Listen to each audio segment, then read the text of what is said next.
सदके में जावां नाचो जिना दिया बाकी टोरा साडे नल गुस्से रहंदे ते दर्शन देंदे होरा। अस्सलाम वालेकुम व्यूअर्स, शहबाज अकमल एक नए फिल्मी व्लॉग के साथ आपकी खिदमत में हाजिर है। व्यूअर्स, आज का जो व्लॉग है वो हम अदाकार हबीब साहब के नाम करते हैं। उनकी जो ज़िंदगी थी, जो फ़नी ज़िंदगी थी वो भी, और जो निजी ज़िंदगी थी उसके मुतल्लिक भी सारी रोशनी में उस पर डालूँगा और आपकी खिदमत में पेश करूँगा। कैसे उन्होंने सारी ज़िंदगी की कमाई कहाँ पर लगाई, हुकूमत वक्त ने कैसे उनको धोखा दिया और वो दोबारा नीचे आ गए, और बहुत गुर्बत में उनकी जो आखिरत थी, जो उनकी आखिरी ज़िंदगी थी, बड़ी मुश्किल से वो बसर हुई। तो ये सारी चीज़ें जो भी उन्होंने फिल्मी कैरियर में जो फतवात की वो भी मैं आपके नज़र करूँगा। वो इस काबिल थे कि उनके मुतालिक व्लॉग बनाया जाए। तुम सलीम की माँ हो? जी हाँ। तुम उस दलील औलाद की सिफारिश करने आई हो जिसने तुम्हारे खानदान को बदनाम कर दिया है। तुम्हें तो चाहिए सलीम को रिहा कराने के बदले तुम उसे मौत की सजा दिलवाओ। उनकी जो शादी थी, जो फिल्मी शादी थी, उसके मुतालिक भी मैं आपसे जिक्र करूँगा। और उन्होंने बड़ा अच्छा वक्त देखा, बड़ी बड़ी 2-2, 3-3 गाड़ियों में भी उनकी ज़िंदगी का कुछ सफ़र गुजरा। उसके बाद वो बेचारे एक छोटी सी गाड़ी में भी उनका एक टाइम आया। वो सारा कुछ जो भी है वो मैं आपकी खिदमत में पेश करूँगा। अपने व्लॉग का आगाज़ करते हैं उनकी पैदाइश से, कि 1929 को पटियाला शहर जो है इंडिया का, वहाँ पे उनकी पैदाइश हुई। जब वो पाकिस्तान बना, पार्टीशन हुई, तो उनकी जो फैमिली थी वो पाकिस्तान में शिफ्ट हो गई, और हमारे पंजाब का एक शहर है गुजरांवाला जो आप जानते हैं, वहाँ पे वो सारी फैमिली आकर ठहरी। उनके जो वालिद साहब थे वो रेलवे के मुलाजिम थे, और इनके जो 2 बड़े भाई थे वो फ़ौज में थे। वालिद साहब तो ये चाहते थे कि ये भी मिलिट्री में चले जाएँ, फ़ौजी बन जाएँ। तो उस ज़माने में तो ज़ाहिर है बहुत रुझान था, अब भी है फ़ौज में जाने का। लोगों को ये तमन्ना होती है कि हमारा बच्चा या बच्ची फ़ौज में जाए और वो उसकी एक ज़िंदगी जो है वो सेटल हो जाए।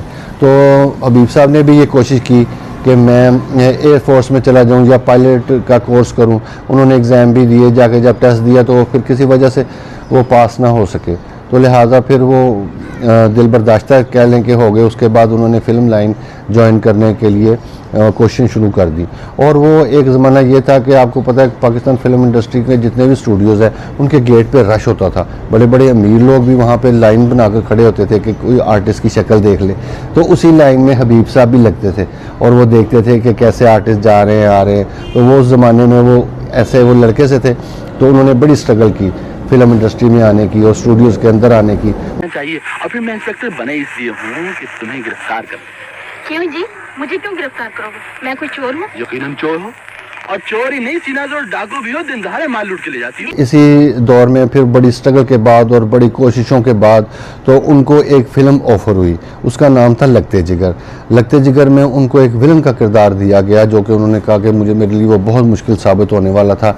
वो इसलिए कि वो मैडम नूरजहां के मुकाबिल वो विलन थे, और एक सीक्वेंस ऐसा था कि डायरेक्टर ने कहा कि आपने मैडम नूरजहां को थप्पड़ मारना है और बालों से पकड़ के घसीटते हुए लेके जाना है, फ्रेम से आउट करना है। तो कहते हैं मैं तो डर गया कि भी ऐसे मैं, इतनी बड़ी हीरोइन है, आपको पता है वो मैडम नूरजहां थी, तो इतना बड़ा नाम था, तो वो सारा कुछ उनसे करना। तो ये अगर आप सोचें कि अगर आपको इस जगह पे खड़ा किया जाए कि आपने मैडम नूरजहां को सब लोगों के सामने थप्पड़ का रिएक्शन देना और बालों से बड़े खींचना, तो मेरा ख्याल है सब लोग जो है वो एक दफ़ा सोच में पड़ जाएंगे कि उनमें हिम्मत नहीं होगी कि वो ये शॉट दें, और वो ज़िंदगी का पहला शॉट हो कैमरों के आगे, लोगों के आगे। तो वो ज़ाहिर है फिर वो हबीब साहब पे भी वो चीज़ जो तारी हो गई। लेकिन वो कहते हैं कि खुदा ने मेरी मदद की और मैंने बड़ी कोशिश के साथ वो शॉट दिया, तो उनको मारा भी और खींचा भी। जब वो शॉट कट हुआ तो मैडम नूरजहां ने स्पेशल कहा कि आपने बहुत अच्छा किया। तो कहते हैं उन्होंने जब मेरी तारीफ़ की तो मेरा दिल जो था वो बड़ा हो गया। तो उसके बाद फिर समझ लें कि वो एक ऐसी बात उन्होंने, मैडम नूरजहां ने उनको शाबाश दी कि उनका एक कॉन्फिडेंस बहाल हो गया।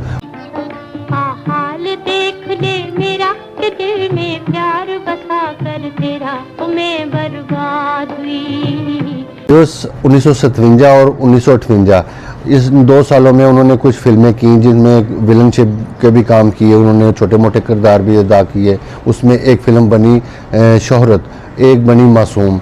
तो मासूम ने कुछ थोड़ा बहुत बिज़नेस किया, लेकिन जो शोहरत थी वो बिल्कुल फ्लॉप हुई। और भी ऐसी कुछ फिल्में हैं। तो इन 2 सालों के बाद वो एक किस्म से दिल बर्दाश्ता हो गए फिल्म इंडस्ट्री से कि भी मेरा तो काम सराहा नहीं जाता। तो वो दोबारा जो उन्होंने एडमिशन ले लिया यूनिवर्सिटी में, कॉलेज में, और वो उन्होंने फिर पढ़ाई शुरू कर दी। और उनको बड़ा शौक़ था, सुना है कि तालीम हासिल करने का, और वो जो पाकिस्तान के जो पढ़े लिखे अदाकार हैं उनमें उनका शुमार होता है। तो MA किया, डबल भी नहीं MA उन्होंने किया। बना के दिल ला के नस जाना मेरे हानियां। 1960 में जब उन्होंने दोबारा पाकिस्तान फिल्म इंडस्ट्री में कदम रखा तो एक फ़िल्म उनको मिली अयाज के नाम से। तो अयाज जो था वो आपको पता है फ़ातेह अफ़गान जो महमूद गज़नवी पे वो फिल्म बनाई गई। तो लाहौर का जो अयाज गवर्नर था उसका किरदार वो हबीब साहब ने किया, और जो महमूद गज़नवी का किरदार था वो एक शाह नवाज़ साहब थे, वो कई लोगों को याद होगा, बड़े अच्छे वो एक्टर थे, वो उन्होंने वो निभाया। आली हजूर की फरमाबरदारी गुलाम की जिंदगी का सबसे बड़ा फरीदा है।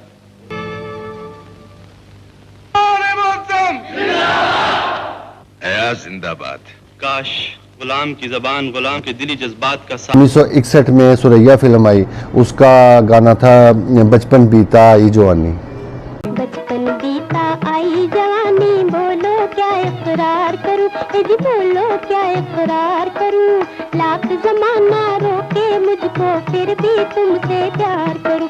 1962 में एक फिल्म आई महताब, उसने बहुत अच्छा बिजनेस किया। 57 वीक्स जो थे 57 हफ्ते उसने एक सिनेमा पे वो फिल्म लगी रही और वो बड़ी कामयाब हुई। उसमें एक गाना बड़ा मशहूर हुआ जो फिल्म स्टार अलाउद्दीन साहब पे फिल्माया गया, उसका बोल कुछ यूँ थे कि गोल गप्पे वाला आया गोल गप्पे वाला। गोल गप्पे वाला आया गोल गप्पे लाया, गली गली गाता फिरे हंसता हंसाता फिरे आया रे देखो जी आया रे, बड़ा मजेदार मेरा गोरा गोरा माल है जैसे गोरे का। 1962 में एक फिल्म आई औलाद, उसमें जो वहीद मुराद साहब जो थे मरहूम, उन्होंने डेब्यू किया, मतलब पहली दफ़ा फिल्म में उन्होंने काम किया। उस फिल्म में हबीब साहब जो थे उन्होंने वहीद मुराद साहब के वालिद साहब का किरदार अदा किया।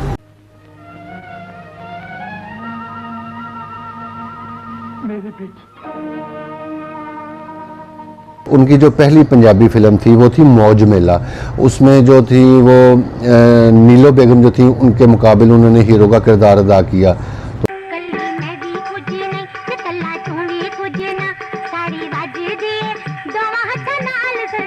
1965 में उनको एक फ़िल्म मिली जिसका नाम था जीदार।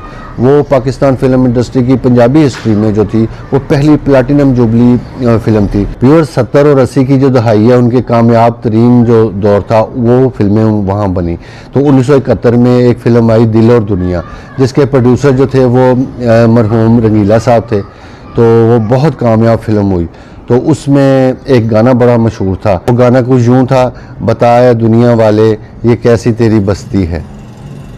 दुनिया वाले ये कैसी तेरी बस्ती है, कहीं गम और कहीं खुशी और कहीं मस्ती है। 1972 में एक फिल्म आई बशीरा, जो कि आज तक लोगों को याद है। उसमें जो सुल्तान राही साहब ने वो टाइटल किया, उसमें भी हबीब साहब ने बहुत अच्छा किरदार अदा किया। और व्यूअर्स, जैसे कि मैंने आपसे जिक्र किया कि उन्होंने 70 और 80 की दहाई में बहुत सा काम किया, और 70 और 80 और उसके बाद 90 की दहाई तक उन्होंने भरपूर काम किया और बहुत सा पैसा कमाया। और उनकी ये आदत थी, क्योंकि हम तो उनके करीब रहने वाले थे, कि वो अल्लाह उनको बख्शे, वो एक टेडी पैसा भी खर्च करने वाले नहीं थे। वो उन्होंने कभी कोई किसी किस्म का 1 रुपया भी नहीं खर्च करते हुए हमने उनको नहीं देखा। वो सारा जो पैसा था उन्होंने इकट्ठा किया, जिससे उन्होंने काफ़ी जायदाद बनाई। उन्होंने एक कोठी भी बनाई 2.5 कनाल की, एक फार्म हाउस था इधर रायबंद रोड पे, वो भी उन्होंने तामीर किया और गाड़ियाँ वगैरह भी ली। तो हुकूमत वक्त के साथ उन्होंने कुछ मिल के एक प्रोग्राम बनाया कि भी मैं महकमा बहबूद ख़वातीन के लिए मैं फ़िल्में बनाना चाहता हूँ। हुकूमत ने भी कहा भी जी आप बनाओ, हम ख़रीद लेंगे। तो उन्होंने वो जो फ़िल्में बनाई और हुकूमत वक्त जो था उनको वो फ़िल्में दे दी। तो 3.5 करोड़ रुपए का उनका एग्रीमेंट था कि मैं हुकूमत आपको देगी। लेकिन उन्होंने अपने बेचारों ने घर भी बेचे, गाड़ियाँ भी बेची, फिल्में तैयार की। जब वो वक्त आया पैसा लेने का तो हुकूमत वक्त ने उनको कुछ भी ना दिया।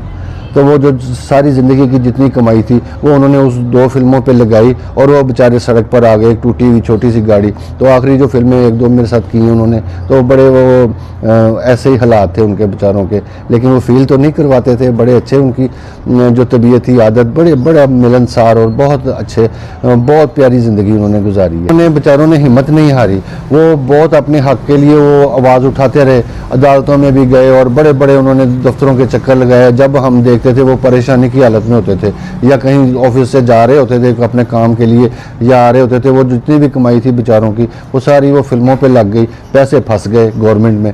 आपको पता है कि जो सरकारी काम होते हैं वो तो हुए ना, तो वो बेचारे सारा कुछ उन्होंने 600 फिल्मों की, समझ लें कि जो सारी ज़िंदगी की कमाई थी वो सारा कुछ उन फिल्मों पे लगा के 2 फिल्मों पे, तो वो फंस गए और वो पैसे ना मिल सके। और जो गवर्नमेंट के जो लोग थे उस ज़माने में वो सारे बेहिस हो गए। इतना बड़ा हीरो था वो, 600 फिल्मों का हीरो था पाकिस्तान फिल्म इंडस्ट्री में। कौन जो पाकिस्तान का फ़र्द है जो उनको नहीं जानता, लेकिन उनके भी पैसे ना मिल सके। और व्यूअर्स, जो पहली शादी थी उनकी वो नगमा बेगम जो फिल्म आर्टिस्ट हैं उनके साथ हुई, तो उनमें से इनकी एक बेटी भी है। ਉਹ ਤੇ ਮੇਰੇ ਚਾਚੇ ਨੇ ਮੈਨੂੰ ਇੰਨੀਆਂ ਝਾੜਾਂ ਪਾਈਆਂ ਤੇ ਮੈਨੂੰ ਤੇਰੇ ਕੋਲੋਂ ਮਾਫੀ ਮੰਗਣੀ ਪਈ ਤੇ ਤੂੰ ਉਹਨੂੰ ਕੀ ਸਮਝ ਲੈ। प्यार ਇਹ ਭੁਲੇਖਾ ਦਿਲ ਚੋਂ ਕੱਢ ਦੇ। ਮੈਨੂੰ ਆਪਣੀ ਔਕਾਤ ਤੇ ਤੇਰੀ ਅਮੀਰੀ ਦੇ ਫਰਕ ਦਾ ਚੰਗੀ ਤਰ੍ਹਾਂ ਪਤਾ ਹੈ। प्यार दी तकलीफ अमीरी गरीबी नहीं, दिल तो ले जाते हैं। फिर 2 शादियां और की, तो जैसे कि मैंने आपको बताया है कि वो बिल्कुल सड़क पे आ गए थे, तो उस वजह से उनकी जो सारी ज़िंदगी थी, जो आखिरी अयाम थे, वो बहुत ही मायूसी में और बड़ी तंगी में वो गुजरे। तो वो हमने भी देखा, वो सारा ज़माना जो था आखिरी, तो 2000 जो था 16 में उनकी वो वफ़ात हुई। तो इन्ना लिल्लाहि व इन्ना इलैहि राजिऊन। तो व्यूअर्स, ऐसे ही सब ने आगे पीछे जाना है, लेकिन ये जो यादें होती हैं और ये जो ज़्यादा दुखी यादें होती हैं ये भूलती नहीं है इंसान को।